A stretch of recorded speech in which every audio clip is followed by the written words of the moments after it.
កាន់ដៃគ្នា9ឆ្នាំឡុងម៉ូនីកានិងស្វាមីអាល្លឺម៉ង់សម្រាប់ក្តីស្រមៃលើទឹកដីស្រុកកំណើតរៀបចំពិធីឡើងផ្ទះវិឡាថ្មីដ៏ប្រណិតមហាជនអ្នកគាំទ្រកម្ពុជាដែលតាមដានពីជីវិតឯកជនរបស់អ្នកផលិតមាតិកាល្បីឈ្មោះឡុងម៉ូនីកាបានជ្រាបហើយក្រោយការរស់នៅសាងគ្រួសារជាមួយស្វាមីនៅប្រទេសអាល្លឺម៉ង់ជាង7ឆ្នាំអ្នកនាងនិងស្វាមីក៏សម្រេចចិត្តមករស់នៅស្រុកខ្មែរវិញពិតណាស់កាលពីចុងខែមករាឆ្នាំ2026កន្លងទៅអ្នកនាងឡុងម៉ូនីកានិងស្វាមីជនជាតិអាល្លឺម៉ង់បានដឹកដៃគ្នាមករស់នៅស្រុកកំណើតនៅកម្ពុជាវិញហើយមកដល់ពេលនេះរយៈពេល74ខែហើយដែលអ្នកផលិតមាតិការូបនេះនិងស្វាមីមកនៅកម្ពុជានឹងបានរៀបចំជីវិតប្តីប្រពន្ធរបស់អ្នកទាំងពីរ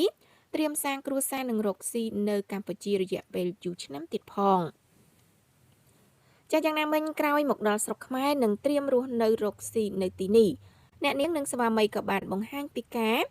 សាងសង់ផ្ទះវិឡាថ្មីមួយនៅឯស្រុកកំណើតខេត្តសៀមរាបផ្ទះថ្មីដ៏ប្រណិតនោះដែរអ្នកនាងម៉ូនីកានិងស្វាមីបានគ្រោងសាងសង់ទុកសម្រាប់មករស់សាងជីវិតគ្រួសារនៅខ្មែរយូរមកហើយដែរមកដល់ថ្មីនេះអ្នកនាងម៉ូនីកានិងស្វាមី